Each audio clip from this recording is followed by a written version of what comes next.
علیکم ورحمۃ اللہ وبرکاتہ۔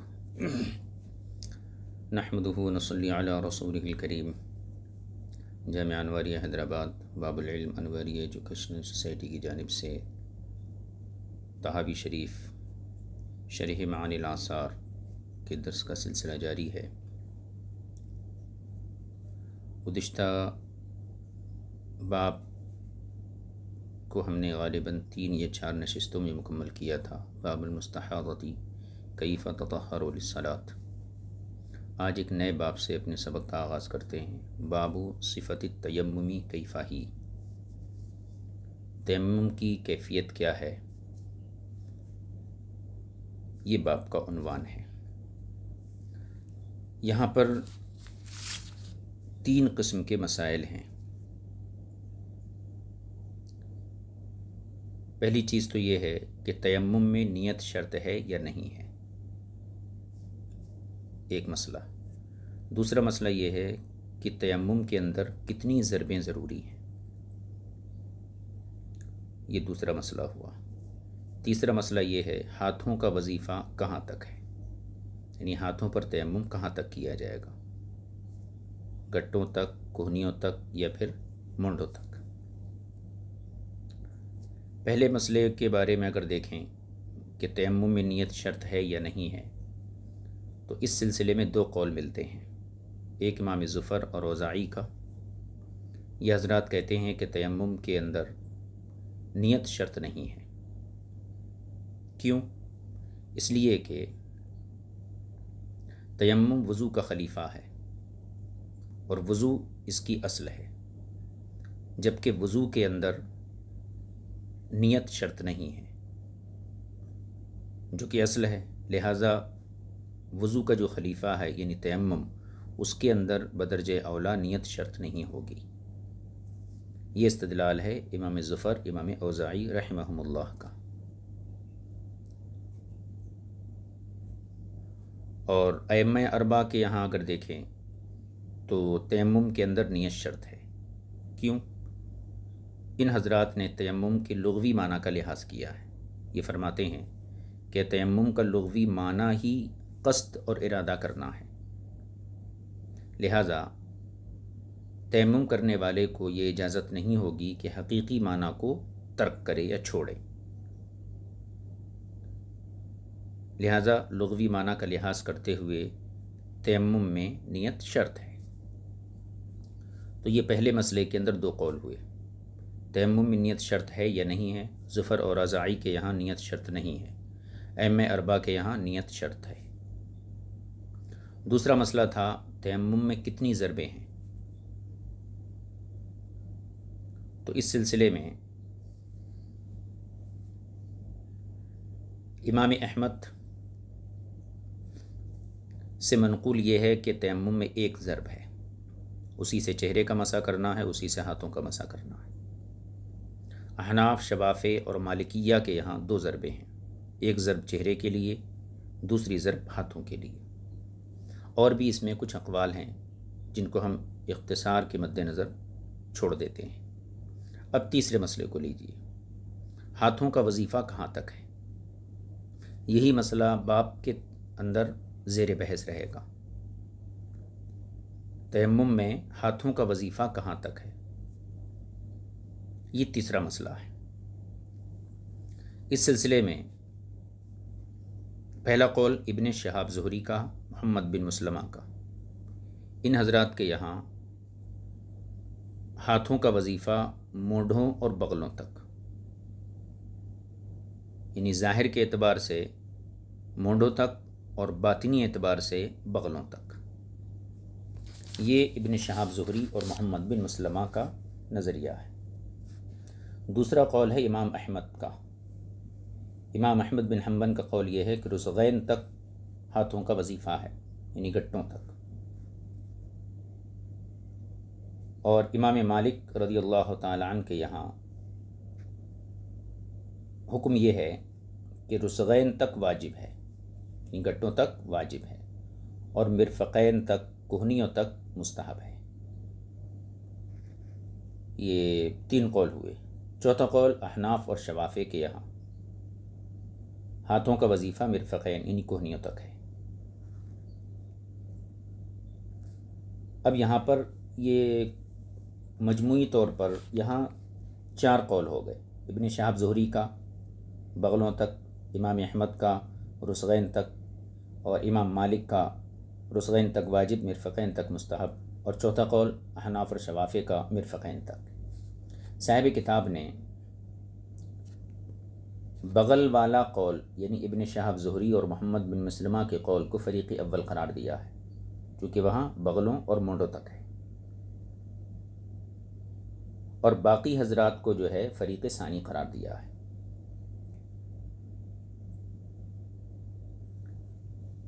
چونکہ امام مالک کے یہاں بھی استحباب کو اگر دیکھیں تو مرفقین تک ہے، اور احناف شافعی کے یہاں تو مرفقین تک ہے، تو یہ ہو گیا کہنا چاہیے اختلاف اور اقوال۔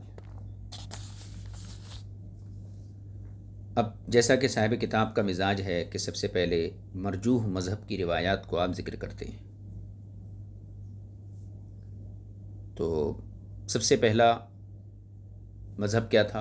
ابن شہاب زہری کا قول اور محمد بن مسلمہ کا کہ مونڈھوں اور بغلوں تک ہاتھوں پر تیمم کیا جائے گا۔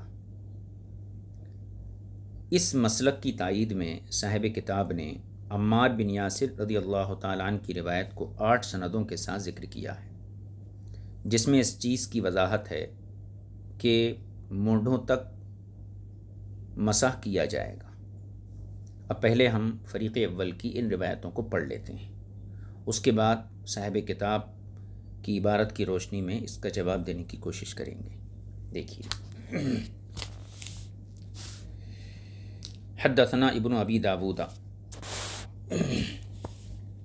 قال حدثنا الوهبي قال حدثنا ابن اسحاق عن الزهري عن عبید اللہ عن عبد اللہ بن عباس عن عمار قال، عمار حضرت عمار سے مروی ہے، قال انہوں نے کہا، کنت مع رسول اللہ صلی اللہ علیہ وسلم حین نزلت آیت التیمم، میں رسول پاک صلی اللہ علیہ وسلم کے ساتھ تھا جس وقت تیمم کی آیت نازل ہوئی۔ فضربنا ضربۃ واحدۃ للوجہ، تو ہم نے ایک مرتبہ ہاتھ مارا چہرے کے لیے، یعنی زمین پر ہاتھ مارا چہرے کے لیے، گویا ایک ضرب مارے۔ ثم ضربنا ضربۃ للیدین الی المنکبین ظہرا وبطنا، پھر ایک مرتبہ ہم نے ہاتھ مارا دونوں ہاتھوں کے ظاہری اور باطنی حصے کے لیے کندھوں تک، ظاہراً و باطناً، دونوں ہاتھوں کے ظاہری اور باطنی حصے کے لیے، الی المنکبین، کاندھوں تک۔ تو اگر اوپر سے مسح کریں تو کاندھوں تک، اور چونکہ ہاتھ پہ پورا مسح کیا جاتا ہے، اور نیچے کے حصے سے مسح کریں تو بغلوں تک۔ تو اس حدیث میں منکبین کا ذکر ہے، اور اسی سے یہ بھی سمجھ میں آتا ہے کہ ابتین بھی اسی سے سمجھ میں آئے گا، کیونکہ ظاہراً تو منکبین ہو گیا، اور باطنی اعتبار سے دیکھا جائے تو پھر یہ ابتین یعنی بغل آ گیا۔ یہ حدیث پاک عمار حضرت عمار بن یاسر رضی اللہ تعالیٰ عنہ کی ہے۔ اس سے پتہ کیا چلا کہ صحابہ اکرام نے منکبین تک یعنی مونڈھوں تک مسح کیا۔ اب اس کی سندیں دیکھ لیجئے۔ حدثنا ابن ابی داود و محمد بن النعمانی قال حدثنا عبد العزیز بن عبد اللہ الاویسی قال حدثنا ابراہیم بن سعد عن صالح عن ابن شہاب فذکر باسنادہ مثلہ۔ یہ اسی کی ایک سند ہے، اس کو یہاں ذکر کر دیا گیا۔ آگے حدیث دیکھیے۔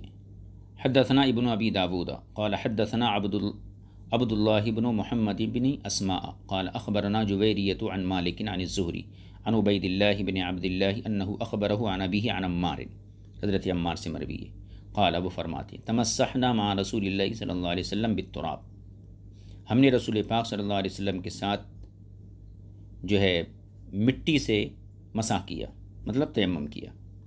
فمسحنا وجوہنا و ایدینا الی المناکب، چنانچہ ہم نے اپنے چہروں اور ہاتھوں کا مسح کیا کندھوں تک۔ یہاں بھی مناکب کا لفظ آیا۔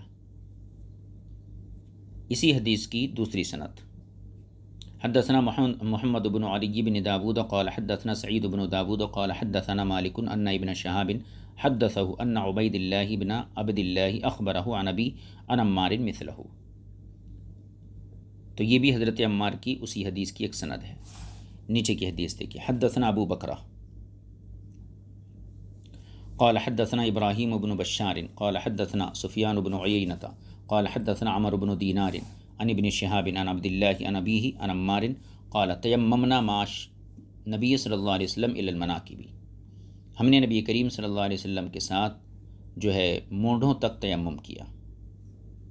اس کے بعد کی حدیث دیکھیے. حدثنا علی بن شیبۃ قال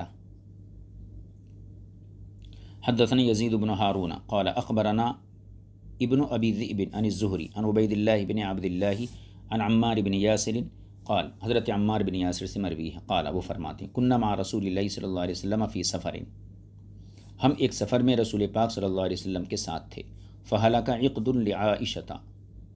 تو حضرت عائشہ صدیقہ رضی اللہ تعالی عنہا کا جو ہار تھا وہ گم ہو گیا. فطلبوہ حتی اصبحوا. لوگ اس کو تلاش کرنے لگے یہاں تک کہ صبح ہو گئی. ولیس مع القوم ماء. اور لوگوں کے پاس پانی بھی موجود نہیں تھا. فنزلت الرخصۃ فی التیمم بالصعید. تو اس موقع پر مٹی سے تیمم کرنے کی رخصت نازل ہوئی. فقام المسلمون فضربوا بأیدیہم الی الارض. چنانچہ مسلمان اٹھے اور اپنے ہاتھوں کو فضربوا بأیدیہم الی الارض اور اپنے ہاتھوں کو زمین پر مارا. فمسحوا بها وجوہہم. اور اس مٹی کے ذریعے اپنے چہروں کا مسح کیا. وظاہر ایدیہم الی المناکب وباطنہا الی الآباط. اور ہاتھوں کے ظاہر و باطن کا بغلوں تک مسح کیا. وظاہر ایدیہم الی المناکب. اور ہاتھوں کے ظاہر کا مونڈوں تک. وباطنہا الی الآباط. اور ہاتھوں کے باطن کا بغلوں تک مسح کیا. یہ حدیث ہو گئی. ایک حدیث اور دیکھ لیجئے اس سے اسی مضمون کو ثابت کرنے کے لیے جو لائے ہیں، بلکہ اس کی ایک سند ہے. یہ اوپر جو حدیث گزری اسی کی سند ہے. حدثنا محمد بن نعمان و ابن ابی داود قال حدثنا الویسی قال حدثنا ابراہیم بن سعد عن صالح بن کیسان عن ابن شہاب عن عبید اللہ بن عبد اللہ عن ابن عباس عن عمار بن یاسر عن رسول اللہ صلی اللہ علیہ وسلم مثلہ. یہ مکمل 8 سندوں کے ساتھ عمار بن یاسر کی روایت کو یہاں ذکر کر دیا گیا. اب اس کا جواب سنیے. قال ابو جعفر. امام طحاوی اس کا جواب دیتے ہیں، لیکن جواب دینے سے پہلے یہ بات ذہن میں رکھیں کہ ان تمام احادیث کے اندر امام زہری اور محمد بن مسلمہ کا جو قول تھا اس کی دلیل پیش کی گئی ہے. عمار بن یاسر کی روایت کو مختلف سندوں سے یہاں ذکر کیا. امام طحاوی نے تقریباً 7 سندیں، شروع میں نے ذکر کیا تھا 8 سندیں، تقریباً 7 سندوں سے اس کو ذکر کیا، اور اس کا خلاصہ آپ نے سنا کہ صحابہ اکرام نے ایک ضرب چہرے کے لیے اور دوسری ضرب سے ہاتھوں کے ظاہر اور باطن کا بغلوں اور مونڈوں تک مسح کیا. اس روایت سے معلوم ہوتا ہے کہ تیمم میں ہاتھوں کا وظیفہ بغلوں تک مسح کرنا ہے باطنی طور پر، اور مونڈوں تک مسح کرنا ہے ظاہری طور پر. تو گویا کہ یہ تمام روایتیں امام زہری اور ابن شہاب زہری اور محمد بن مسلمہ کی تائید فراہم کرتی ہیں. اب اس کا جواب امام طحاوی دیتے ہیں، وہ جواب دیکھیے. قال ابو جعفر. امام ابو جعفر اس پہ تبصرہ کرتے ہیں. فذهب قوم الى هذا.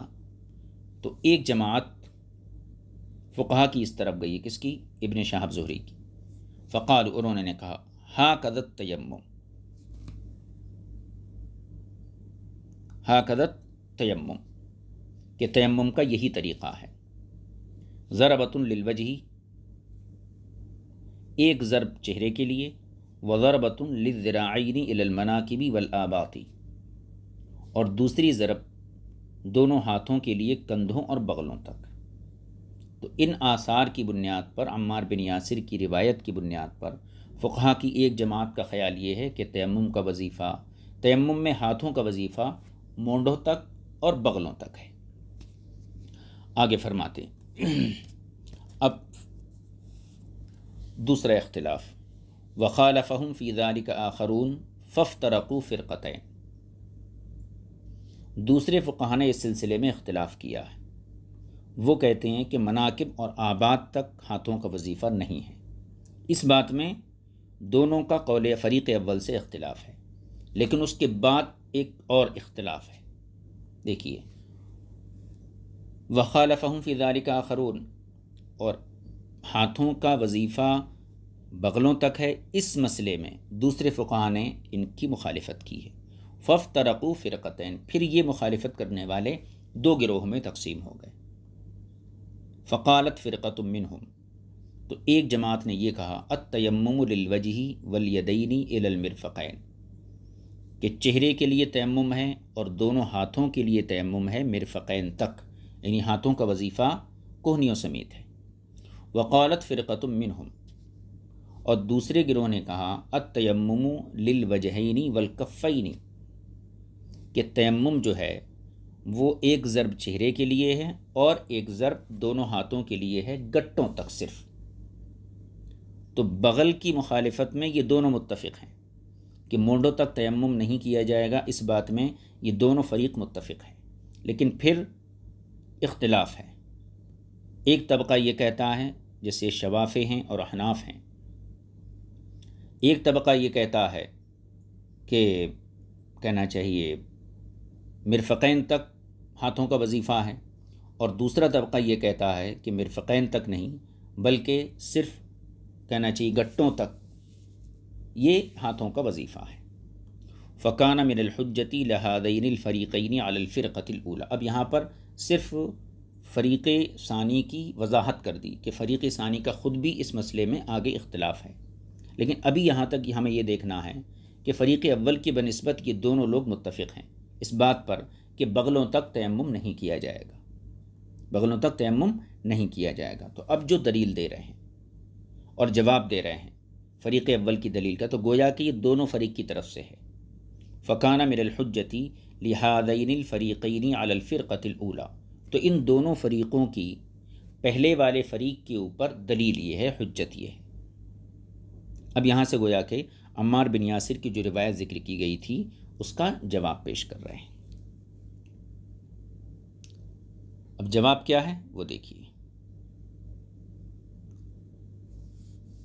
جواب یہ ہے کہ عمار بن یاسر کی جو روایت ذکر کی گئی اس میں صرف صحابہ اکرام کا فعل بتایا گیا، یعنی حضرت عمار نے صحابہ اکرام کا فعل نقل کیا۔ انہوں نے کیا کہا، کنت مع، پہلی حدیث کو دیکھیے، کنت مع رسول اللہ صلی اللہ علیہ وسلم حین نزلت آیت التیمم فضربنا ضربۃ واحدۃ للوجہ ثم ضربنا ضربۃ للیدین الی المنکبین ظاہرا وبطنا۔ تو حضرت عمار بن یاسر نے اس حدیث پاک کے اندر صحابہ کا فعل بتایا، یہ نہیں کہا کہ نبی کریم صلی اللہ علیہ وسلم نے ان کو ایسا کرنے کا حکم دیا تھا، صرف صحابہ کا فعل نقل کیا۔ تو اس میں یہ احتمال ہے کہ آیت تیمم پوری ایک وقت نازل نہیں ہوئی ہو، بلکہ شروع میں فتیمموا صعیدا طیبا نازل ہوا ہو، اتنا ہی حکم کہ پاک مٹی سے تیمم کرو، اس میں صرف تیمم کا ذکر ہے، اس میں طریقہ نہیں بیان کیا گیا ہے، اسی وجہ سے صحابہ کا عمل جو ہے یہ مختلف ہو گیا، جیسا کہ آئندہ روایت میں آپ کو پتہ چلے گا۔ یعنی مطلب یہ ہے کہ حضرت عمار بن یاسر نے اس حدیث پاک کے اندر صحابہ کا فعل نقل کیا کہ صحابہ نے ایسے تیمم کیا، لیکن حضور نے ان کو یہ حکم دیا تھا، یہ تذکرہ حدیث پاک کے اندر نہیں ہے، لہٰذا اس کے اندر یہ احتمال آ گیا کہ تیمم کی آیت، پوری آیت ایک مرتبہ نازل نہیں ہوئی بلکہ 2 مرتبہ نازل ہوئی ہو۔ پہلی مرتبہ فتیمموا صعیدا طیبا، اتنا حصہ نازل ہوا، اس میں صرف تیمم کا ذکر ہے، تیمم کا طریقہ بیان نہیں کیا گیا ہے، لہٰذا اسی وجہ سے صحابہ کا عمل تیمم میں مختلف ہو گیا۔ آگے روایتیں آئیں گی کہ بعض صحابہ نے رسغین تک مسح کیا، بعض نے کوہنیوں تک مسح کیا، اور بعض نے نصف ساعد یعنی کہ آدھی کہنا چاہیے آدھے ہاتھ تک تیمم کیا، آدھی کوہنی تک، اور بعض نے منکبین یعنی مونڈ تک تیمم کیا۔ تو جب یہ آیت نازل ہوئی آیت کا یہ حصہ فتیمموا صعیدا طیبا، تو صرف تیمم کا حکم نازل ہوا، طریقہ نازل نہیں ہوا، اور اسی وجہ سے صحابہ کا عمل مختلف تھا۔ تو اتنی اس آیت کے اندر صرف یہ حکم تھا پاک مٹی سے تیمم کرو، نہ تو اس میں طریقہ بتایا گیا، نہ تیمم کا وقت بتایا گیا، نہ کوئی متعینہ عضو یہاں پر بیان کیا گیا، بلکہ محض تیمم کا حکم دیا گیا۔ پھر دوسری آیت نازل ہوئی، اسی آیت کا دوسرا حصہ نازل ہوا، فامسحوا بوجوہکم وایدیکم منہ۔ اب یہاں پر اس حصے کے ذریعے تیمم کا طریقہ بتلا دیا گیا۔ تو حضرت عمار بن یاسر کی جو روایت ہے، صحابہ کے فعل کی انہوں نے حکایت کی ہے، اور یہ بات ہم ثابت کر چکے کہ یہ احتمال موجود ہے کہ پوری آیت تیمم ایک مرتبہ نازل نہ ہوئی ہو، بلکہ فتیمموا صعیدا طیبا یہ پہلے نازل ہوا ہو، جس میں صرف تیمم کا حکم ہے، نہ طریقہ بتایا گیا، نہ ان اعضاء کو متعین کیا گیا جن پر تیمم کرنا ہے، نہ وقت بتایا گیا، اور بعد میں پھر فامسحوا بوجوہکم وایدیکم منہ کے ذریعے تیمم کا طریقہ بتایا گیا۔ تو حضرت عمار بن یاسر کی جو روایت ہے وہ پہلے حصے کے نزول کے بعد ہے، یعنی فتیمموا صعیدا طیبا کے نازل ہونے کے بعد کا واقعہ ہے، اور فامسحوا بوجوہکم وایدیکم منہ نازل ہونے سے پہلے کا واقعہ ہے، اس سے پہلے کا واقعہ ہے۔ اس لیے اس حدیث کو جو ہے اس بارے میں دلیل نہیں بنایا جا سکتا کہ منکبین یا کہنا چاہیے آبات یعنی بغلوں تک تیمم کرنا یہ ضروری ہو۔ یہ جواب دیا امام طحاوی نے۔ اب اس کا ترجمہ دیکھ لیجیے۔ دیکھیے امام طحاوی فرماتے ہیں ان عمار بن یاسر لم یذکر ان النبی صلی اللہ علیہ وسلم امرهم ان یتمموا کذالک، یعنی حضرت عمار بن یاسر نے یہ ذکر نہیں کیا کہ حضور اکرم صلی اللہ علیہ وسلم نے صحابہ کو اس طرح تیمم کرنے کا حکم دیا ہو، یہ بات حضرت عمار بن یاسر ذکر نہیں کی۔ وَإِنَّمَا أَخْبَرَهُمْ عَنْ فِعْلِهِمْ، بلکہ حضرت عمار بن یاسر نے صرف صحابہ کے کام کو نقل کیا، یعنی صحابہ کا عمل بتایا۔ فَقَدْ يَحْتَمِلُ أَن تَكُونَ الْآيَةُ لَمَّا أُنزِلَتْ لَمْ تُنزَلْ بِتَمَامِهَا، تو یہ ممکن ہے کہ آیت تیمم جب نازل ہوئی تھی تو پوری ایک ساتھ نازل نہیں ہوئی تھی۔ وَإِنَّمَا أُنزِلَ مِنْهَا فَتَيَمَّمُوا صَعِيدًا طَيِّبًا، تو اس آیت کا یہ حصہ پہلے نازل ہوا، فتیمموا صعیدا طیبا کہ پاک مٹی سے تیمم کرو، ولم یبین لہم کیف یتیممون، لیکن اس میں یہ نہیں بتایا گیا کہ تیمم کس طریقے سے کیا جائے گا، یعنی تیمم کرنے کا طریقہ کیا ہے کہ وہ کیسے تیمم کرے۔ فکان ذلک عندہم علی کل ما فعلوا من التیمم، تو یہ آیت ان کے نزدیک ہر اس فعل پر صادق آئے گی جو وہ تیمم میں کریں گے، ہر اس کام پر صادق آئے گی جو وہ تیمم کے اندر کریں گے۔ لا وقت فی ذالک، اس آیت کے اس حصے میں نہ تو کوئی وقت متعین کیا گیا، ولا عضوا مقصودا بہ الیہ بعینہ، اور نہ کوئی ایسا عضو بتایا گیا جو تیمم میں متعین طور پر مقصود ہو، حتی نزلت بعد ذالک، یہاں تک کہ اس کے بعد فامسحوا بوجوہکم وایدیکم منہ یہ حصہ نازل ہوا۔ تو جب یہ حصہ نازل ہوا تو گویا تیمم کا طریقہ بتا دیا گیا۔ اب اس سے کیا پتہ چلا کہ عمار بن یاسر کی جو روایت ہے اس میں صحابہ کا عمل نقل کیا گیا، حضور نے حکم نہیں دیا، یہ چیز نہیں ہے۔ تو ممکن ہے کہ آیت تیمم ایک بار نازل نہ ہوئی ہو بلکہ 2 مرتبہ نازل ہوئی، 2 حصوں میں نازل ہوئی ہو۔ تو یہ واقعہ اس زمانے کا ہے جبکہ فتیمموا صعیدا طیبا یہ حصہ نازل ہوا تھا جس میں صرف تیمم کا حکم تھا، اس کا طریقہ وغیرہ نہیں بتایا گیا تھا، اور بعد میں فامسحوا بوجوہکم وایدیکم منہ میں جب طریقہ بتایا گیا تو اس کے بعد پھر یہ کیفیت پیدا نہیں ہوئی۔ تو عمار بن یاسر کی روایت کو استدلال میں پیش کرنا درست نہیں ہے۔ اب یہاں ایک چیز یہاں ذکر کی، امام طحاوی جو احتمال ذکر کرتے ہیں عموماً اس احتمال کو حدیث کے ذریعے تقویت پہنچاتے ہیں۔ آپ نے احتمال ذکر کیا کہ اس جواب کا دار و مدار اس بات پر ہے کہ آیت تیمم 2 حصوں میں نازل ہوئی ہو، تو یہ احتمال ذکر کیا گیا تھا کہ ممکن ہے آیت تیمم 2 حصوں میں نازل ہوئی ہو، تو اس کے بعد اس چیز کے اوپر دلیل دے رہے ہیں کہ ایسی ہمیں روایت ملتی ہے جس سے پتہ چلتا ہے کہ آیت تیمم 2 حصوں میں 2 ٹکڑوں میں نازل کی گئی ہے۔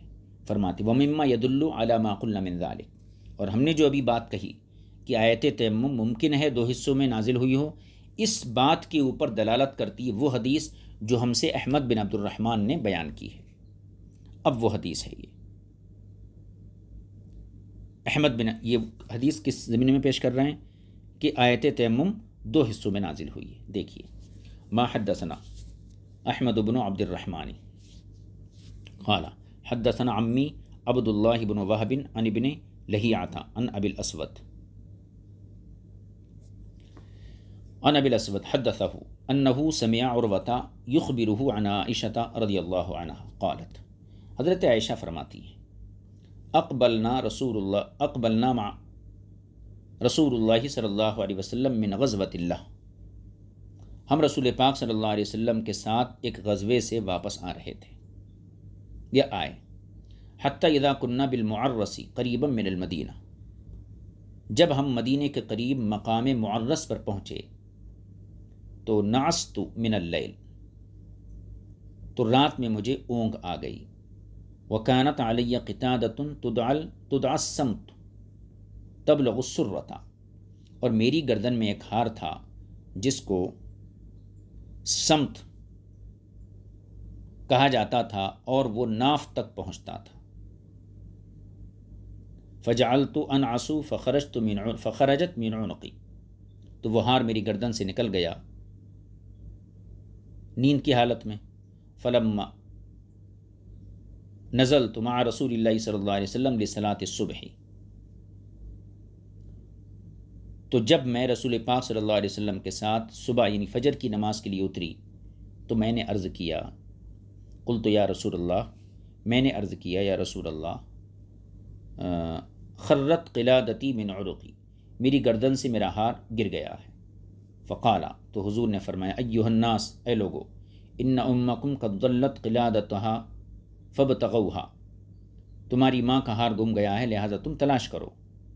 فابتغاها الناس ولم يكن معهم ماء، فابتغاها الناس، تو لوگوں نے جو ہے ہار تلاش کرنے لگے اور اس کی تلاش میں لگے رہے۔ ولم يكن معهم ماء، اور لوگوں کے ساتھ پانی نہیں تھا۔ فاشتغلوا بابتغائها الى ان حضرتهم الصلاۃ، اور لوگ اس ہار کو تلاش کرتے رہے یہاں تک کہ فجر کی نماز کا وقت آ گیا۔ ووجدوا القلادۃ ولم يقدروا على ماء، نماز کا وقت بھی ہو گیا، ہار بھی مل گیا، لیکن ان لوگوں کو پانی پر قدرت نہیں تھی، پانی نہیں تھا۔ فمنهم من تیمم الى الکف، اب یہ حصہ ہے قابل توجہ، یہ تو واقعہ تھا۔ اب جس سے استدلال کرنا ہے کہ ہم نے جو کہا کہ یہ آیت تیمم 2 حصوں میں نازل ہوئی، تو اس کے بعد فرماتی ہیں فمنهم من تیمم الى الکف، جب پانی نہیں ملا تو پھر تیمم کیا صحابہ نے، تو تیمم کیا، یہ اس بات کی دلیل ہے کہ تیمم کا حکم نازل ہو چکا تھا، اگر نازل نہیں ہوتا تو صحابہ تیمم نہیں کرتے۔ فمنهم من تیمم، تو کچھ صحابہ نے تیمم کیا کہاں تک، الی الکف، یعنی ہاتھوں پر جب مسا کیا تو صرف ٹخنوں تک کیا، کیا بولتے ہیں اس کو، گھٹوں تک۔ ومنهم من تیمم الی المنکب، اور بعض صحابہ نے جو ہے موڑھوں تک مسا کیا۔ وبعضهم علی جسدہ، اور بعض صحابہ نے پورے بدن پر تیمم کیا۔ فبلغ ذلك رسول اللہ صلی اللہ علیہ وسلم فانزلت آیت التیمم، تو یہ بات جب حضور کو پہنچی تو اس کے بعد رسول پاک صلی اللہ علیہ وسلم پر آیت تیمم نازل ہوئی۔ اس حدیث پہ غور کیجیے، صحابہ اکرام کے پاس جب پانی نہیں تھا تو صحابہ نے تیمم کیا۔ تیمم کرنا اس بات کی دلیل ہے کہ آیت تیمم کا کچھ حصہ نازل ہو چکا تھا، اس کا حکم نازل ہو چکا تھا، اور وہ حصہ کون سا تھا، فتیمموا صعیدا طیبا۔ لیکن صحابہ کے عمل میں اختلاف تھا، بعض نے جو ہے گٹوں تک، بعض نے مونڈوں تک، اور بعض حضرات جو ہیں پورے طور پر مٹی میں لوٹنے لگے۔ تو یہ جو اختلاف تھا عمل میں، یہ اختلاف اس بات کی دلیل ہے کہ تیمم کی کیفیت نازل نہیں ہوئی تھی، تیمم کی کیفیت نازل نہیں ہوتی۔ اگر تیمم کی کیفیت نازل ہو گئی ہوتی تو ایک ہی واقعے میں، ایک ہی مقام پر صحابہ کرام کا یہ عمل مختلف نہیں ہوتا۔ تو اس روایت سے پتہ چلتا ہے کہ تیمم کی آیت دو حصوں میں نازل ہوئی ہے، لہٰذا عمار بن یاسر رضی اللہ تعالی عنہ کی جو روایت ہے وہ فتیمموا صعیدا طیبا یعنی حکم تیمم نازل ہونے کے بعد کی ہے، لیکن فامسحوا بوجوہکم وایدیکم من یعنی طریقہ تیمم نازل ہونے سے پہلے کا واقعہ ہے، اس لیے اس حدیث کو دلیل میں پیش نہیں کیا جا سکتا۔ اب صاحب کتاب کا استدلال دیکھ لیجیے، فرماتے ہیں ففی ھذا الحدیث، تو اس حدیث میں یعنی حضرت عائشہ والی حدیث میں یہ چیز ہے، ان نزول آیت التیمم کان بعد ما تیمموا ھذا التیمم المختلف الذی بعضه الی المناکب، تو اس حدیث میں یہ چیز موجود ہے کہ آیت تیمم کا نازل ہونا، آیت تیمم کا نازل ہونا کان بعد ما تیمموا ھذا التیمم المختلف، یہ تیمم مختلف کیا ہے؟ یہ صحابہ اکرام کا مختلف طریقے سے تیمم کرنا، تو آیت تیمم کا نازل ہونا صحابہ اکرام کے مختلف طریقوں سے تیمم کرنے کے بعد آیت تیمم نازل ہوئی ہے۔ اس کو پھر سے دیکھ لیجئے، ان نزول آیت التیممی، بے شک آیت تیمم کا نزول، کان بعد ما تیمموا ھذا التیمم المختلف الذی بعضه الی المناکب، صحابہ کرام کے اس مختلف طریقوں سے تیمم کرنے کے بعد ہوا ہے جس میں بعض صحابہ نے کندھوں تک مسح کیا تھا۔ فعلمنا، تو ہم نے اس سے جان لیا، فعلمنا یہاں سے دیکھیے، فعلمنا تو ہمیں یہ بات معلوم ہو گئی، تیممہم انہم لم یفعلوا ذلک الا وقد تقدم عندہم اصل التیمم، تو ہمیں یہ بات معلوم ہوئی کہ انہوں نے تیمم نہیں کیا صحابہ نے، مگر جبکہ ان کے پاس پہلے سے اصل تیمم کا حکم آ چکا تھا۔ فعلمنا تو ہمیں معلوم ہو گیا، تیممہم انہم لم یفعلوا ذلک، انہوں نے یہ تیمم نہیں کیا مگر اس لیے کہ ان کے پاس اصل تیمم کا حکم آ چکا تھا، کہ حکم نہیں آتا تیمم کیسا کرتے۔ وعلمنا بقولہا، اور حضرت عائشہ کے اس قول سے، فانزل اللہ آیت التیمم، کہ آیت تیمم اللہ تعالیٰ اس کے بعد نازل فرمایا، اس سے ہم نے یہ جانا ان الذی نزل بعد فعلہم هو صفۃ التیمم، کہ جو صحابہ کے اس فعل کے بعد نازل ہوا وہ تیمم کا طریقہ تھا، وہ تیمم کا طریقہ تھا۔ فہذا وجہ حدیث عمار عندنا، تو حضرت عمار کی حدیث کی توجیہ ہمارے یہاں یہ ہے۔ یہ امام طحاوی نے بالکل مطلع صاف کر دیا اور یہ ثابت کر دیا کہ عمار بن یاسر کی حدیث کے ذریعے یہ مسلک نہیں بنایا جا سکتا کہ تیمم میں مسح کرنے کا حکم یہ مونڈھوں تک یا پھر بغلوں تک ہو۔ چلیے صاحب، اب آگے اسی مضمون کی تائید میں ایک روایت خود عمار بن یاسر سے ذکر کر رہے ہیں، فرماتے ہیں ومما يدل ايضا على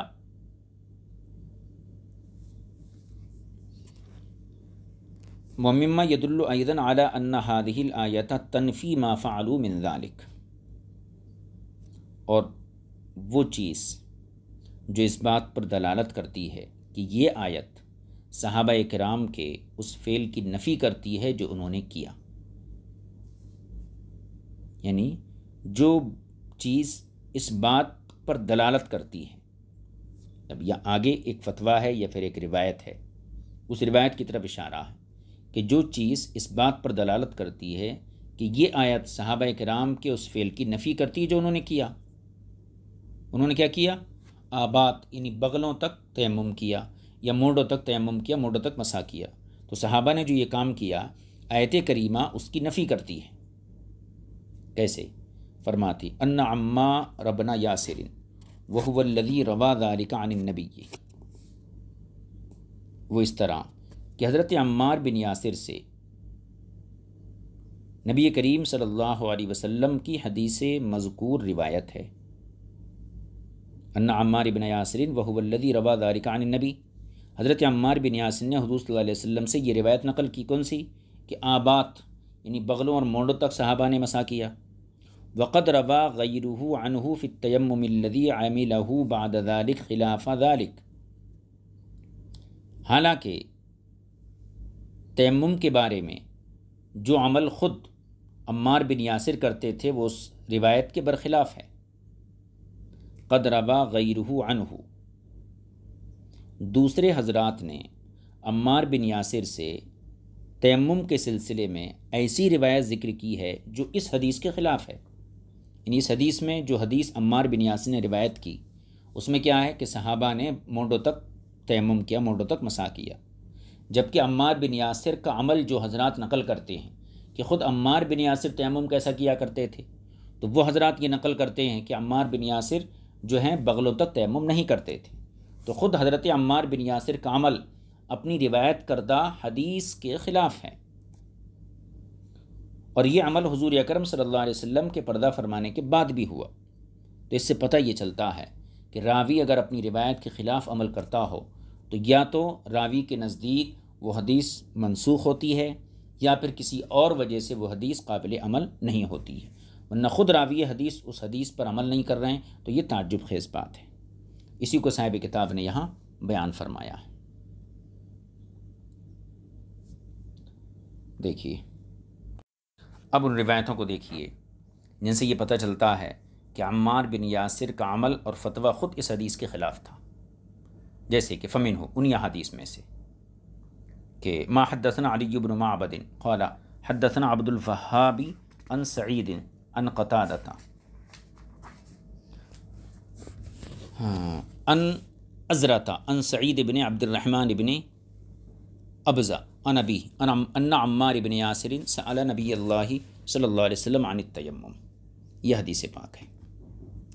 عمار بن یاسر نے نبی کریم صلی اللہ علیہ وسلم سے تیمم کی کیفیت پوچھی، فَأَمَرَهُ بِالْوَجْهِ وَالْكَفَّيْنِ، تو حضور نے ان کو چہرے اور ہاتھوں پر مسح کرنے کا حکم دیا، گٹوں تک، پہنچوں تک۔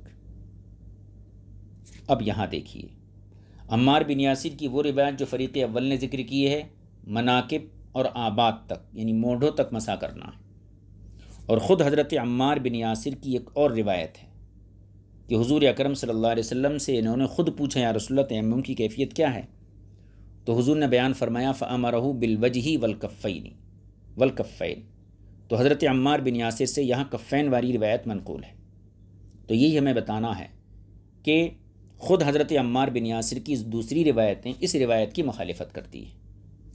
دوسری حدیث دیکھیے، حدثنا ابو بکرۃ قال حدثنا ابو داود قال حدثنا شعبۃ عن الحکم قال سمعت ذر بن عبد اللہ يحدث عن ابن عبد الرحمن بن ابزہ عن ابی ان رجلا اتى عمر، ایک شخص حضرت عمر رضی اللہ تعالی عنہ کے پاس حاضر ہوا اور اس نے کہا فقال انی کنت فی سفر، اس نے کہا میں ایک سفر میں تھا، فاجنبت فلم اجد الماء، اور مجھے جو ہے جنابت لاحق ہو گئی اور پانی میرے پاس موجود نہیں تھا، فقال عمر، تو حضرت عمر نے فرمایا لا تصلی، تم نماز نہیں پڑھ سکتے، یعنی جب تم جنوبی ہو تو نماز مت پڑھو۔ فقال عمار، تو حضرت عمار بن یاسر نے عرض کی یا امیر المؤمنین، اے امیر المؤمنین، اما تذکر انی کنت انا و ایاک فی سریۃ، اے امیر المؤمنین کیا آپ کو یاد نہیں ہے کہ میں اور آپ دونوں ایک مہم پر تھے، ایک جنگ میں گئے ہوئے تھے، فاجنبنا ولم نجد الماء، اور ہم جو ہے جنبی ہو گئے تھے اور ہم نے پانی نہیں پایا تھا، فاما انت فلم تصلی، تو امیر المؤمنین آپ نے اس وقت نماز نہیں پڑھی تھی اس حالت میں، واما انا فشرعت فی التراب، لیکن رہا میرا معاملہ تو میں جو ہے مٹی میں لوٹ پوٹ ہو گیا تھا، فاتینا النبی صلی اللہ علیہ وسلم، اور ہم اس کے بعد دونوں حضور کے پاس آئے اور ہم نے حضور کو اس بات کی اطلاع دی، فقالا، تو حضور نے ارشاد فرمایا اما انت فکان یکفیک، کہ اے عمار تم نے جو کیا تمہارے لیے کافی ہے، تمہارے لیے اتنا کرنا کافی تھا۔ پھر آپ نے وقالا بیدیہ فضرب بہما ونفخ فیہما ومسح بہما وجہہ وکفیہ، اور آپ نے اپنے ہاتھوں سے اشارہ کیا، چنانچہ دونوں ہاتھوں کو مٹی پر مارا اور ان پر پھونک ماری اور ان کو اپنے چہرے اور ہاتھوں پر مر لیا۔ اب یہ دیکھیے ومسح بہما وجہہ و کفیہ، حضور نے مسح کرنے کا، تیمم کرنے کا طریقہ بتاتے ہوئے اپنے ہاتھ چہرے پر مسح کیا، اور اس کے بعد ہاتھوں پر جو مسح کیا وہ صرف جو ہے گٹوں تک مسح کیا۔ اب یہ دونوں روایتیں، اوپر والی روایت بھی کیا کہتی ہے کہ حضرت عمار بن یاسر نے کفین تک روایت کیا، یہ روایت بھی کفین تک ہے۔ تو خود حضرت عمار بن یاسر سے مونڈوں کی برخلاف روایتیں موجود ہیں۔ صاحب کتاب کا تبصرہ دیکھیے، فہذا عمار فرماتے ہیں کہ یہ عمار بن یاسر ہیں۔ ففعل عمار، تو حضرت عمار کا فعل کام، اذا تمرغ یرید بذلک التیمم وان کان ذلک بعد نزول الآیۃ فانما کان ذلک منہ عندنا واللہ اعلم۔ یعنی عمار بن یاسر کا عمل اذا تمرع یرید بذلک التیمم، جب انہوں نے تیمم کے ارادے سے مٹی میں لوٹ پوٹ لگائی، یہ اگرچہ آیت تیمم کے بعد، آیت تیمم کے نازل ہونے کے بعد تھا۔ وَإِن كَانَ ذَلِكَ، اگر یہ فعل عمار بن یاسر کا آیت تیمم کے نازل ہونے کے بعد تھا، فَإِنَّمَا كَانَ ذَلِكَ مِنْهُ عِنْدَنَا، مگر ان کا یہ فعل ہمارے نزدیک اس وجہ سے تھا کہ انہوں نے یہ سمجھا، واللہ عالم، لِأَنَّهُ عَمِلَ عَلَىٰ أَنَّ التَّيَمُّمَ لِلْجَنَابَةِ غَيْرُ التَّيَمُّمِ لِلْحَدَثِ، کہ انہوں نے یہ سمجھا کہ جنابت کا تیمم حدث کے تیمم کے علاوہ ہے۔ حتی علمہ رسول اللہ صلی اللہ علیہ وسلم انہما سواء، یہاں تک کہ رسول پاک صلی اللہ علیہ وسلم نے ان سے فرمایا کہ دونوں قسم کے تیمم یہ کافی ہیں۔ اس کی تھوڑی سی وضاحت میں عرض کر دوں۔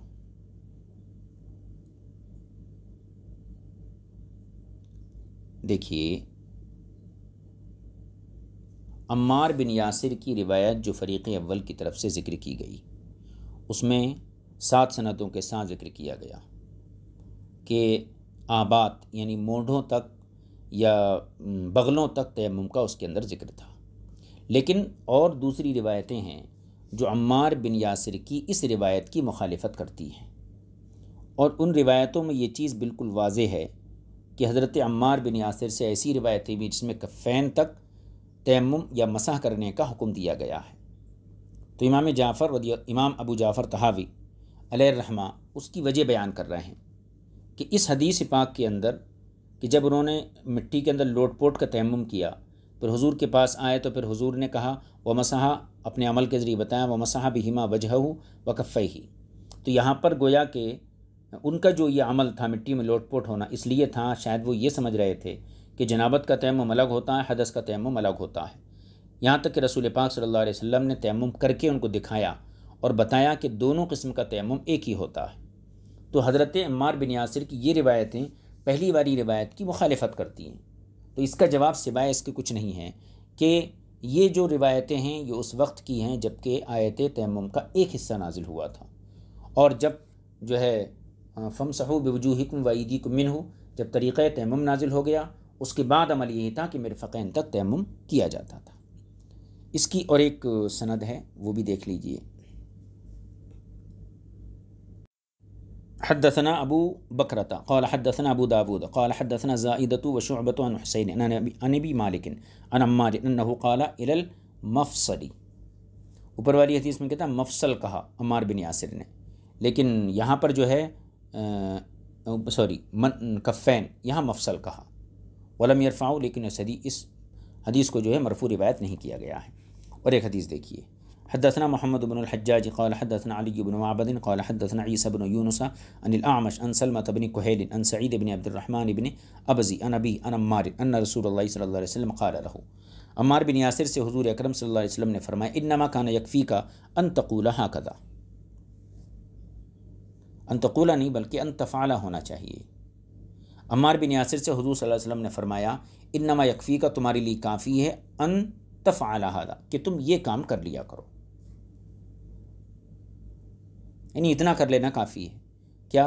وضرب الاعمش بیدیہ الی الارض، اور راوی حدیث اعمش نے اپنے ہاتھوں کو زمین پر مارا، ثم نفخہما، پھر اس میں زائد جو مٹی تھی اس کو پھونک سے جھاڑ دیا، ومسح بہما وجہہ وکفیہ، اور ان ہاتھوں سے اپنے چہرے پر اور اپنے دونوں ہاتھوں پر جو ہے گٹوں تک مسح کیا۔ یہ بھی عمار بن یاسر کی حدیث ہے، اس میں بھی کفین کا لفظ ہے۔ اور ایک روایت دیکھ لیجیے،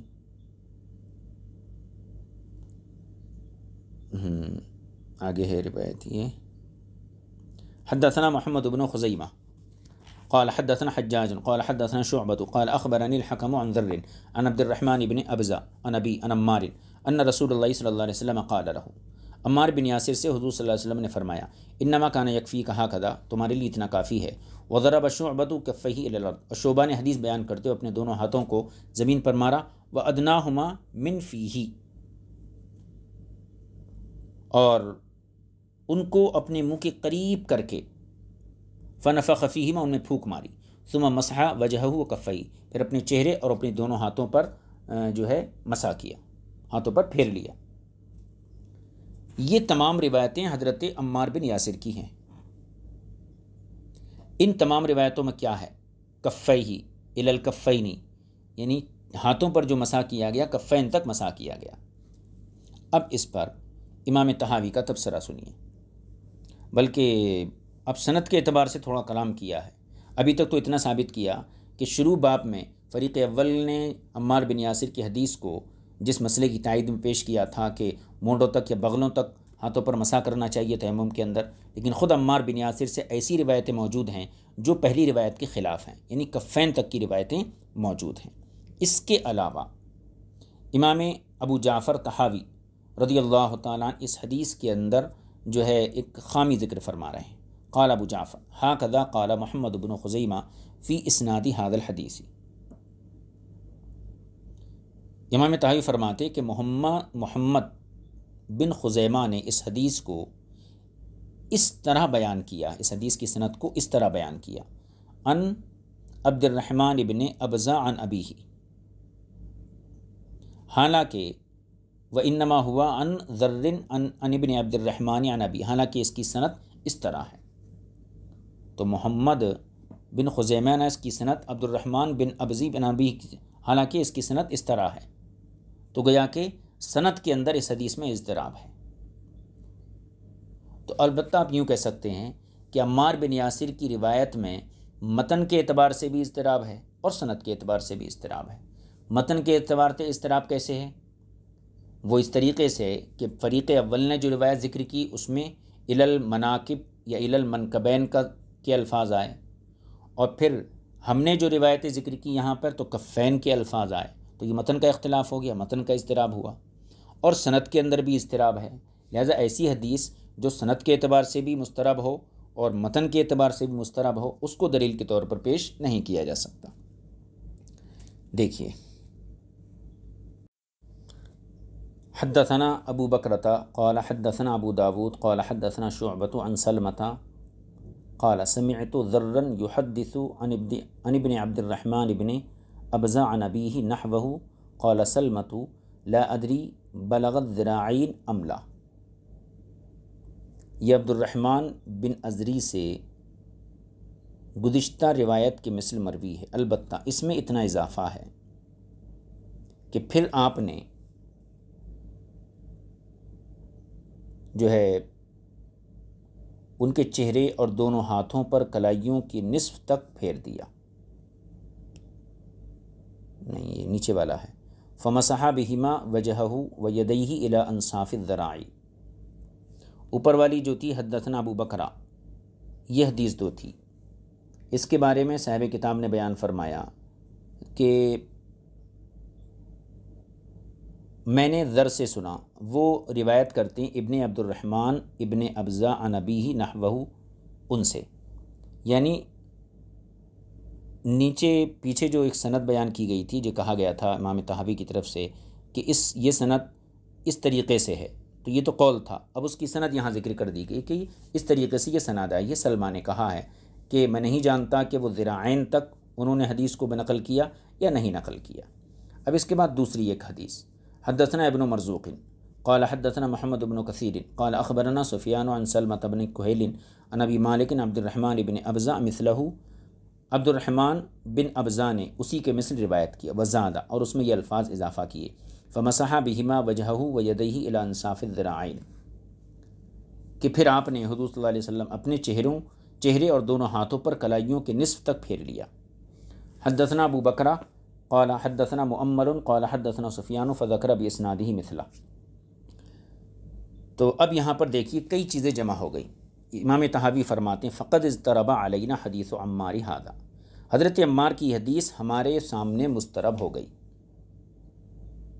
کسی نے الی المناکب یا منکبین کو نقل کیا، کسی نے کفین الی الکفین کو ذکر کیا، اور کسی نے الی انصاف الذراعی کو ذکر کیا۔ تو سند کے اعتبار سے بھی یہ مضطرب ہے جیسا بتایا گیا، اور متن کے اعتبار سے بھی اس میں اضطراب آ گیا۔ مگر غیر انہم جمیعا قد نفوا ان یکون قد بلغ المنکبین والابطین، لیکن تمام حدیث نقل کرنے والوں نے اس بات کی نفی کی ہے کہ تیمم میں مونڈھوں اور بغلوں تک پہنچا جائے، یعنی جتنے حدیث کے نقل کرنے والے ہیں، جن حضرات نے حضرت عمار بن یاسر کی اس حدیث کو نقل کیا ہے، وہ تمام حضرات اس بات کا انکار کرتے ہیں کہ تیمم میں مونڈوں اور بغلوں تک پہنچا جائے۔ فثبت بذلك انتفاء ما روی عنہ فی حدیث عبید اللہ عن ابیہ او ابن عباس، پس اس سے یہ بات ثابت ہو گئی کہ اس فعل کی نفی جو حضرت عمار سے عبید اللہ عن ابی یا ابن عباس والی روایت میں مذکور ہے، اور آخری دونوں قولوں میں سے کوئی ایک ثابت ہو گیا۔ وثبت احد القولین، اور آخری دو قولوں میں سے کوئی ایک ثابت ہو گیا۔ دو قول کون سے ہیں؟ الی الکفین ایک قول تھا، اور دوسرا الی المرفقین، ان دونوں میں سے ایک قول ثابت ہوگا۔ تو پہلی جو روایت تھی عمار بن یاسر کی، مونڈوں تک مسح کرو، بغلوں تک یا مونڈوں تک تیمم کرو، تمام روایت کرنے والے اس چیز کا انکار کرتے ہیں۔ تو پتہ چلا یہ روایت جو عبید اللہ نبی کے طریقے سے یا عبداللہ بن عباس کے طریقے سے آئی ہے، یہ روایت کا انکار ہو گیا، اور آخری دو قولوں میں سے ایک قول ثابت ہوگا۔ ایک تو ایک کفین والا قول، اور دوسرا مرفقین والا قول۔ فنظرنا فی ذلک، صاحب کتاب کہتے ہیں ہم نے اس میں غور کیا کہ ان دونوں میں سے کون سا ثابت ہو سکتا ہے، آخر کفین والا قول ٹھیک ہے یا مرفقین والا قول ٹھیک ہے۔ تو پھر اس سلسلے میں ہمیں کچھ حدیثیں ملیں، جیسے کہ فَإِذَا ابو جہیم، یہ یہاں سے فرما رہے ہیں کہ ہمیں ایک روایت ملی ابو جہیم کی، فرماتے ہیں ہم نے فنظرنا فی ذلک، ہم نے اس مسئلے میں غور کیا، فَإِذَا ابو جہیم قد روى عن رسول اللہ صلی اللہ علیہ وسلم، تو ابو جہیم کی روایت ملی، انہوں نے حضور اکرم صلی اللہ علیہ وسلم سے روایت کیا ہے انہ یمم وجہہ وکفیہ، کہ حضور اکرم صلی اللہ علیہ وسلم نے اپنے چہرے کا اور اپنے دونوں ہاتھوں کا مسح کیا گٹوں تک۔ فذلک حجۃ لمن ذہب الی ان التیمم الی الکفین، تو یہ حدیث دلیل ہے ان لوگوں کی جو اس طرف گئے ہیں کہ تیمم میں ہاتھوں کا مسح گٹوں تک ہے۔ ٹھیک ہے۔ ورفع نافع عن ابن عباس عن النبی صلی اللہ علیہ وسلم انہ تیمم الی مرفقیہ، اور نافع نے حضرت ابن عباس رضی اللہ تعالی عنہ کے طریق سے نقل کیا، وہ حضور اکرم صلی اللہ علیہ وسلم سے روایت کرتے ہیں کیا؟ انہ تیمم الی مرفقیہ، کہ حضور اکرم صلی اللہ علیہ وسلم نے کہنیوں تک تیمم کیا۔ وقد ذکرت هذین الحدیثین جمیعا فی باب قراءۃ القرآن للحائض، اور ان دونوں حدیثوں کو ہم باب قراءۃ القرآن للحائض والے باب میں ذکر کر چکے ہیں۔ تو گویا کہ یہاں سے فَإِذَا هُوَ جُحَيْمٌ سے صاحب کتاب نے فریق ثانی کی بات کو ثابت کیا، کفین تک مسح کرنا ہے۔ اس کے بعد انہو تیمم الی مرفقین سے جو ہے اپنے مذہب کی تائید پیش کی۔ اپنے مذہب سے مراد یعنی شوافع اور احناف۔ وقد حدثنا محمد بن الحجاج قال حدثنا علی بن معبد قال حدثنا ابو یوسف عن الربیع بن بدر قال حدثني ابی عن جدی عن اصلع التمیمی، اصلع تمیمی، ان سے مروی ہے، وہ فرماتے ہیں کنت مع رسول اللہ صلی اللہ علیہ وسلم فی سفر، میں رسول پاک صلی اللہ علیہ وسلم کے ساتھ ایک سفر میں تھا، فقال علی، حضور نے مجھے حکم دیا، یا اصلا، اے اصلا، قم فرحل لنا، اے اصلا اٹھو اور کوچ کرو، بلکہ کوچ کرنے سے بہتر یہ شاید یہاں پہ معنی یہ ہوگا کہ حضور کی سواری تیار کرنا، یا اصلا قم فرحل لنا، اے اصلا اٹھو اور ہمارا کجاوہ جو ہے باندھ دو اونٹنی کے اوپر۔ قلت، میں نے عرض کیا رسول اللہ اصابتنی بعدک جنابۃ، یا رسول اللہ آپ کے پیچھے جو ہے مجھے جنابت لاحق ہو چکی، نہیں میں ناپاک ہو چکا ہوں۔ فسکت عنی، تو حضور اکرم صلی اللہ علیہ وسلم خاموش ہو گئے۔ حتی اتاہ جبریل بآیت التیمم، یہاں تک کہ جبریل امین تیمم کی آیت لے کر حاضر خدمت ہوئے۔ فقال علی، تو حضور نے مجھ سے ارشاد فرمایا، یا اصلا، اے اصلا، قم فتیمم سعیدا طیبا ضربتین، اے اصلا اٹھو اور پاک مٹی سے تیمم کرو دو ضربوں کے ساتھ، ضربتن لوجہک، ایک ضرب چہرے کے لیے، وضربتن لذراعیک ظاہرہما وباطنہما، اور دوسری ضرب تمہارے دونوں ہاتھوں کے لیے، ذراعین کے ظاہر اور باطن کے لیے۔ فلما انتہینا الی الماء، تو فرماتی جب ہم پانی کے پاس پہنچے تو حضرت حضور نے ارشاد فرمایا، یا اصلا قم فاغتسل، اے اصلا اٹھو اور اب غسل کرو۔ اب یہاں پہ دیکھیے اس حدیث سے ثابت ہوا کہ ذراعین تک یعنی کوہنیوں تک تیمم میں مسح کرنا یہ ضروری ہے۔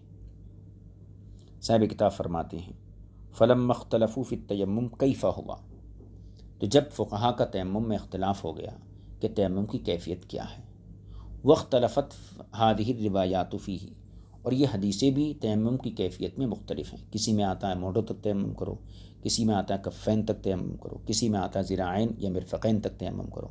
رجعنا الی النظر فی ذلک، تو ہم انہیں اس سلسلے میں قیاس کی طرف رجوع کیا، لنستخرج به من هذه الاقاویل قولا صحیحا، تاکہ ہم ان مختلف اقوال میں سے صحیح قول نکال سکیں۔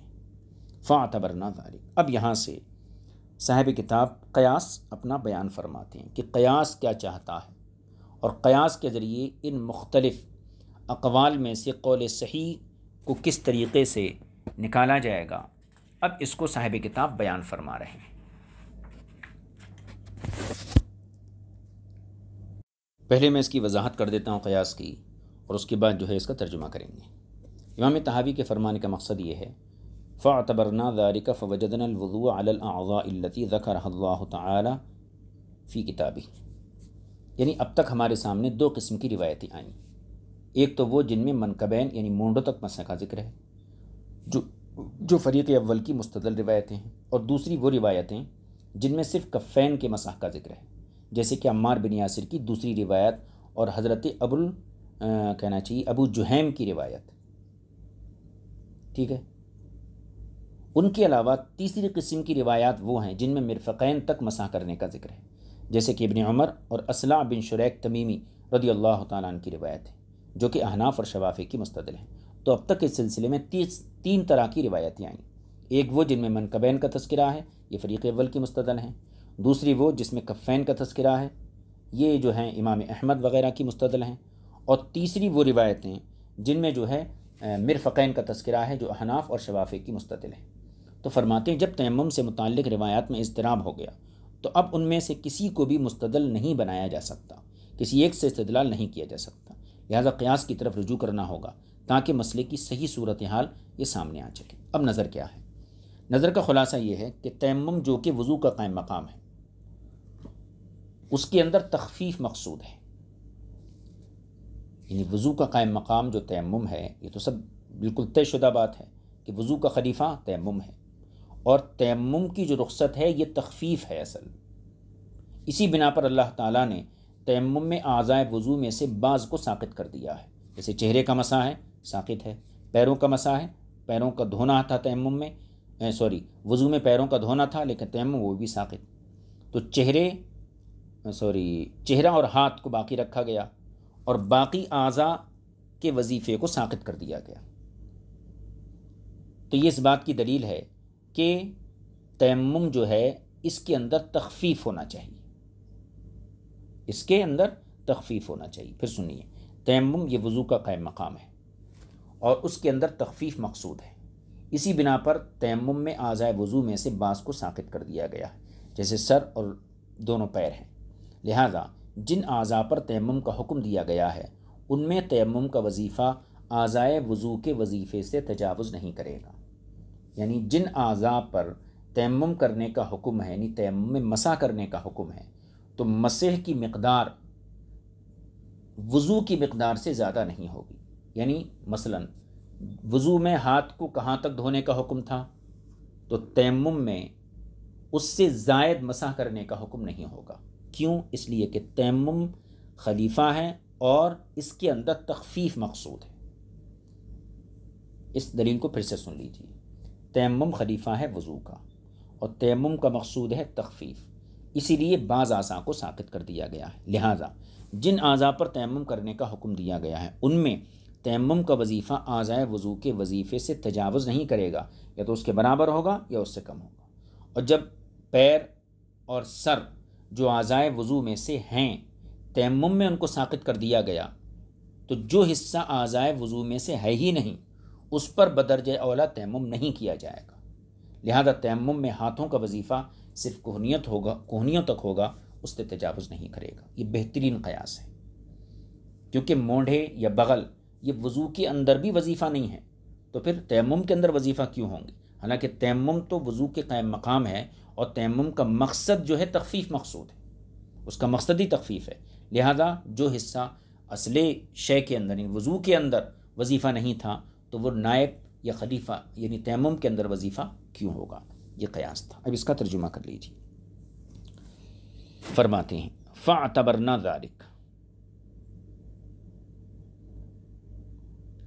ہم نے قیاس جو ہے ہم نے اس مسئلے میں غور کیا۔ فوجدنا الوضوء على الاعضاء التي ذكرها الله تعالى في كتابه،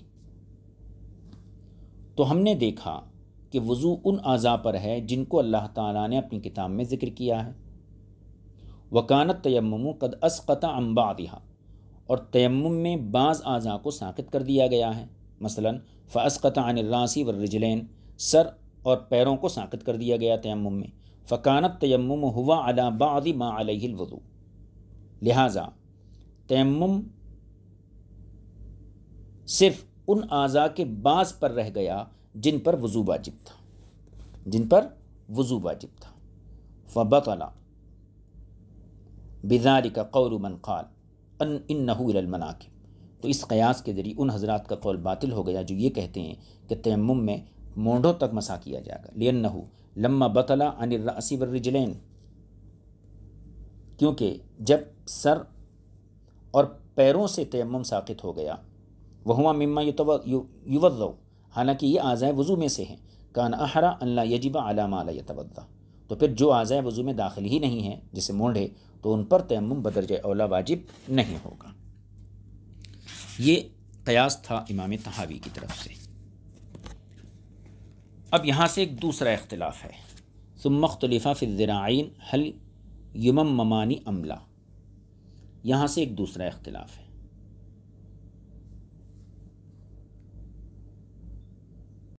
گزشتہ سبق میں یہ بات آئی تھی، یعنی اب یہ جو ہماری گزشتہ گفتگو تھی اس میں یہ چیز آئی تھی کہ فریق ثانی کے اندر دو جماعتیں ہوئیں۔ یہ فریق اول کیا تھا کہ مناکب مونڈوں اور بغلوں تک جو ہے تیمم کرنا ہے، اور فریق ثانی کیا تھا کہ مونڈوں بغلوں تک نہیں کرنا ہے۔ تو فریق ثانی کے اندر دو جماعتیں ہو گئی تھیں۔ ایک جماعت اس بات کی قائل تھی کہ تیمم میں ہاتھوں کا وظیفہ رسغین تک ہے، یعنی گٹوں تک ہے صرف، اور دوسری جماعت کا یہ تھا قول کہ ہاتھوں کا وظیفہ مرفقین یعنی کوہنیوں تک ہے۔ تو پہلی جماعت کی دلیل جو تھی حضرت ابو جہم کی روایت تھی جو پیچھے گزری ابھی، جس میں کفین کے مسح کا تذکرہ تھا، اور دوسری جماعت کی دو دلیلیں گزری، دوسری جماعت کی دو دلیلیں بلکہ ایک دلیل پیچھے گزری۔ اب یہاں پر امام شافعی جو ہے امام طحاوی ایک دلیل پیش کر رہے ہیں، ثم اختلف فی الذراعین هل یمممان ام لا، یہاں پر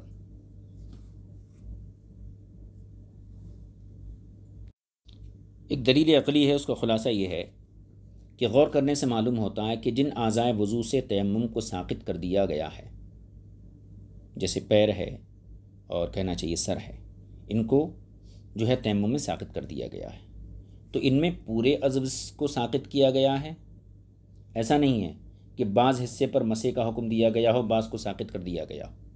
یعنی جن اعضاء کو تیمم میں ساقط کیا گیا ہے تو پورا ساقط کیا گیا ہے۔ سر ساقط ہے تو پورا ساقط ہے، پیر ساقط ہیں تو پورے ساقط ہیں۔ ایسا نہیں ہے کہ بعض حصے کو باقی رکھا ہو، بعض پر ساقط کیا گیا ہو۔ اور جن اعضاء میں تیمم کا حکم ہے ان کے کل پر تیمم کا حکم ہے۔ دو چیزیں ہو گئی، جو اعضاء ساقط ہیں، وضو میں جو اعضاء دھوئے جاتے تھے یا جن پر مسح کیا جاتا تھا، جو اعضائے طہارت تھے، تیمم میں ان بعض اعضاء کو ساقط کر دیا گیا ہے۔ تو یہاں پر یہ چیز قابل توجہ ہے، جن کو ساقط کیا گیا ہے وہ پورے طور پر ساقط کیا گیا ہے۔ اسی طریقے سے جن کو باقی رکھا گیا ہے انہیں پورے طور پر باقی رکھا گیا ہے۔ چہرہ وضو میں بھی تھا، تیمم میں بھی ہے، ہاتھ وضو میں بھی تھے، تیمم میں بھی ہیں، تو چہرے کو پورا باقی رکھا گیا اور ہاتھوں کو بھی پورا باقی رکھا گیا ہے۔ لہذا قیاس کا تقاضا یہ ہے کہ ہاتھوں کے جتنے حصے کا وجود ماء کی صورت میں غسل کیا جاتا تھا، یعنی ہاتھوں کے جتنے حصے کو پانی ہونے کی صورت میں وضو میں دھونا ضروری تھا، پانی نہ ہونے کی صورت میں اتنے ہی حصے یعنی کہنیوں سمیت اس پر مسح کرنا یہ بھی ضروری ہوگا، یہ بھی ضروری ہوگا۔ یہ قیاس کا خلاصہ تھا۔ اب اس کا ترجمہ دیکھ لیجیے۔ ثم اختلف فی الذراعین هل یمممان ام لا، پھر فقہا کا ذراعین کے بارے میں اختلاف ہو گیا کہ ان کا تیمم کیا جائے گا یا نہیں کیا جائے گا۔ تو ہم نے دیکھا فرائن الوجہ یمم بالصعید کما یغسل بالماء، تو ہم نے دیکھا کہ چہرہ ہے، مثلا چہرے کا تیمم کیا جاتا ہے مٹی کے ذریعے جیسا کہ پانی سے وضو میں دھویا جاتا ہے۔ ورائن الرأس والرجلین لا یممم منہما شیء، اور سر اور پیر ان میں سے کسی حصے یعنی سر کے کسی حصے، پیر کے کسی حصے کا تیمم نہیں کیا جاتا ہے۔ فکان ما سقط من التیمم ام بعدہ سقط عن کلی، تو جن اعضاء کے بعد سے تیمم ساقط ہوتا ہے ان اعضاء کے کل سے بھی تیمم ساقط ہو جاتا ہے، اور جن اعضاء میں تیمم واجب ہے تو وہ بالکل وضو کے مانند ہے۔ وَكَانَ مَا وَجَبَ فِيهِ التَّيَمُّمُ، اور جن اعضاء میں تیمم واجب ہے كَانَ كَالْوُضُوءِ، تو وہ بالکل وضو کی طرح برابر ہیں۔ لِأَنَّهُ جُعِلَ بَدْلًا مِنْهُ، کیونکہ جو ہے تیمم جو ہے وضو کا بدل بنایا گیا ہے۔ فلما ثبت، تو جب یہ ثابت ہو گیا کہ ان بعض ما یغسل من الیدین فی حال وجود الماء، تو جب یہ ثابت ہو گیا کہ ہاتھوں کے جس حصے کو پانی موجود ہونے کی صورت میں دھویا جاتا تھا اسی حصے پر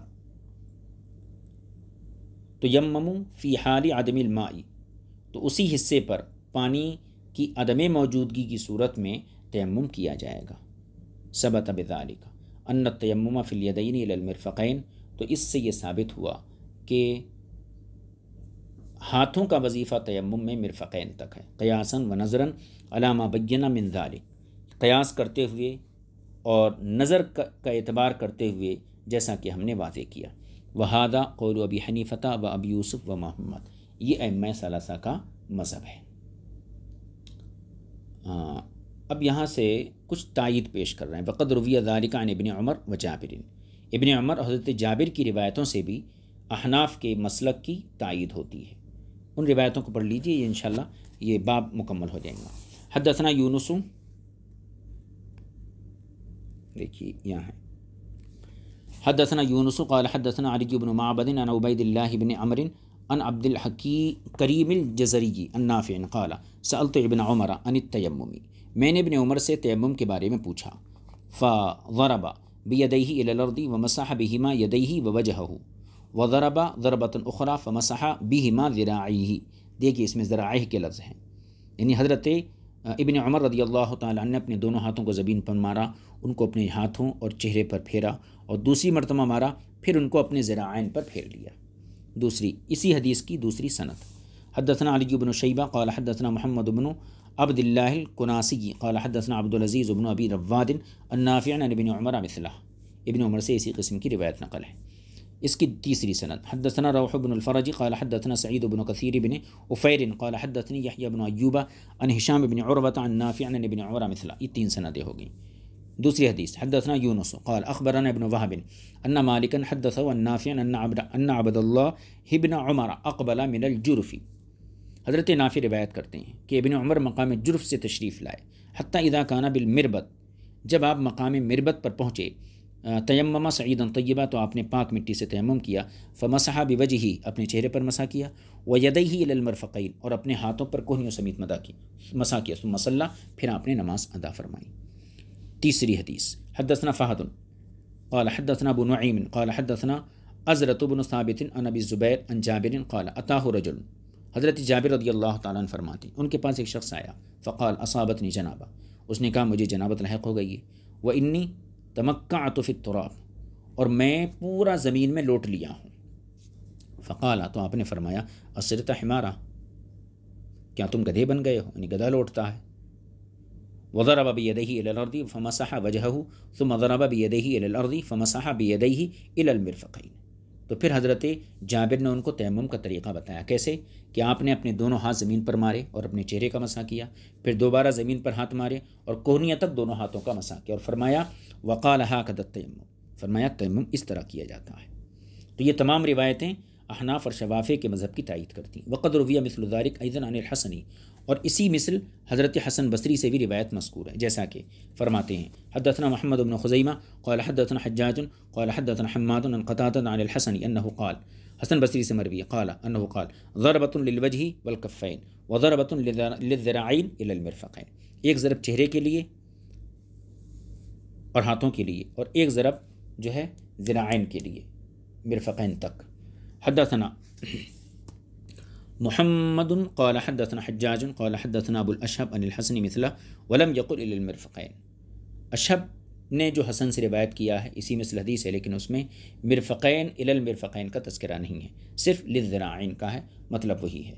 تو حضرت حسن بصری، حضرت جابر، حضرت ابن عمر رضی اللہ تعالیٰ عنہ کی روایات بھی امام شافعی اور امام اعظم ابو حنیفہ یعنی مذہب احناف کی تائید فراہم کرتی ہیں۔ یہ باب اللہ کی توفیق سے مکمل ہوا۔